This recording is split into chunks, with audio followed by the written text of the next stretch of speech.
महात्मा तथागत गौतम बुद्ध के चरणों में श्रद्धा सुमन अर्पित करती हूँ।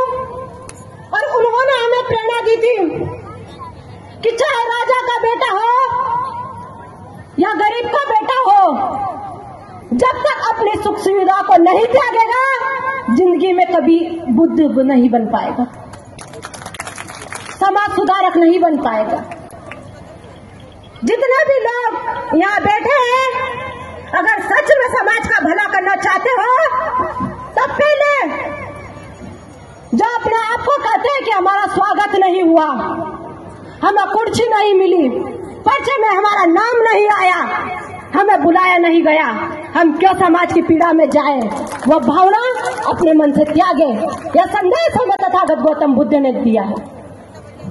मैं याद करती हूँ, इस पूरे देश में पाखंडवाद का पूरी तरीके से विरोध करके समरसता की भावना पैदा करने वाले संत रविदास जी, संत कबीरदास जी और इस देश में शिक्षा की ज्योत जलाने वाले महात्मा ज्योतिबा फुले, और साथ ही साथ हमें यह बात सिखाने वाले कि अगर समाज को सुधारना है तो इस समाज के दो पहिए हैं, एक महिला और पुरुष।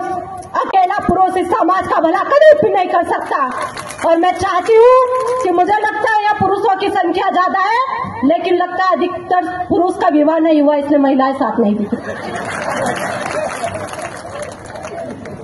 महात्मा ज्योतिबा फुले ने अगर समाज सुधार किया तो पहले माता सावित्रीबाई फुले को शिक्षित किया था, जिन्होंने हमारे देश में शिक्षा की अलग जगाई थी। और उन्हीं का परिणाम है कि बबीता चौहान आज शिक्षित बेटी आपके सामने दहाड़ रही है। मैं याद करती हूँ, आज हमारे बीच उस महामानव को जिसने इस दोगले समाज के कारण, इस निठल्ले समाज के कारण, बुरा मत मानना समाज ऐसा ही है। और क्यों है वो आपको बता दूं कि बाबा साहब ने 4 संतान दे दी, लेकिन फिर भी इस समाज ने मुर्गे और दारू में बिकना नहीं छोड़ा, तो इसको निठल्ला बोलेंगे या क्या बोलेंगे? ऐसे महामानव जिसने चमार की बेटी को ही नहीं, ठाकुर की बेटी को भी, बलाई की बेटी को भी नहीं, ब्राह्मण की बेटी को भी इस देश का प्रधानमंत्री बनाया, देश का संविधान लिख के। ऐसे महामानव परम पूज्य बोधिसत्व डॉक्टर भीमराव अम्बेडकर को श्रद्धा सुमन अर्पित करते हुए और याद करती हूँ, इस समाज में कहा जाता है कि जो समाज अपना इतिहास नहीं जानता, वो समाज अपना इतिहास कदापि बना नहीं सकता है। लेकिन आज बाबा साहब के संविधान की बदौलत, इस समाज को आरक्षण की बदौलत विधायक सांसद की कुर्सी मिल गई, डिप्टी कलेक्टर एमएलए चपरासी से लेकर सारी कुर्सियां मिल गई। तो इस समाज ने बाबा साहब के उस बलिदान को भुला दिया है। और बाबा साहब की क्रांति को कोरोना हो गया था। अगर उस क्रांति को कोई ने ऑक्सीजन देने का काम किया इस भारत में, बबीता चौहान नहीं करती, भारत का इतिहास कहता, मान्यवर साहब कांशीराम जी ने कहा था। उन्होंने बाबा साहब की क्रांति को पुनः भारत में जीवित किया, तब जाके इस शोषित वंचित समाज में राजनीतिक चेतना जन्म हुई, तभी जाके आज सत्ता जन हो या विपक्षी दल हो, हमारे लोगों को पूछता, आइए बैठिए, हम बाबा साहब के संरक्षक हैं, आइए बैठिए, हम भी आपके हितैषी है।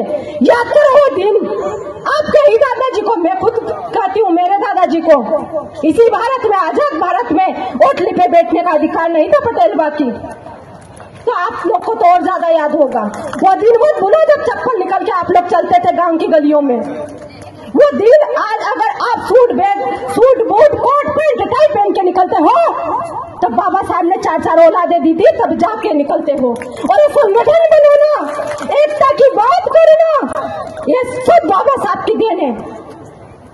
मैं याद करती हूँ आज उस महामानव को जिनकी पुण्यतिथि है, शहीद आजम भगत सिंह को, जिन्होंने अपनी छोटी सी जिंदगी को इस देश पे कुर्बान कर दिया, उनको श्रद्धांजलि अर्पित करते हुए आज के कार्यक्रम में दूर दराज से पधारे हुए समस्त अतिथिगण का मैं स्वागत वंदन अभिनंदन करती हूँ।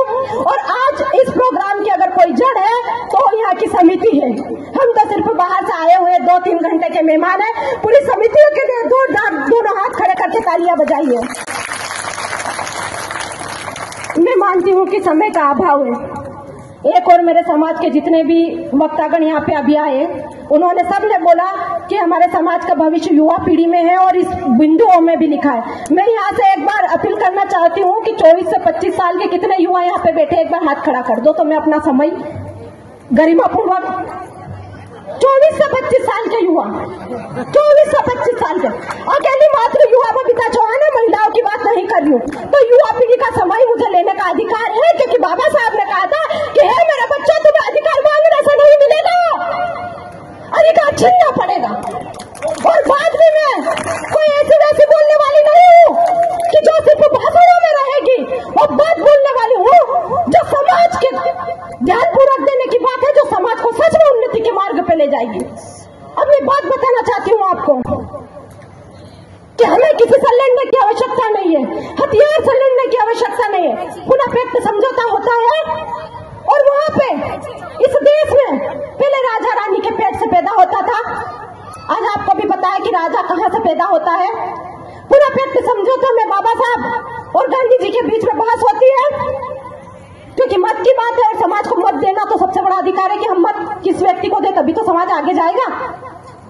तो उस समझौते में कहा जाता है, गांधी जी कहते हैं कि जिसके पास 10 एकड़ जमीन हो, जो 10वीं पास हो, उस टाइम पे सोचो, आज नहीं, आज तो आजादी का 75वां अमृत उत्सव मना लिया है। 10 बीघा जमीन हो, 10वीं पास हो, जो सरकार को इनकम टैक्स देता हो, उस व्यक्ति को इस देश में वोट डालने का अधिकार है। तब बाबा साहब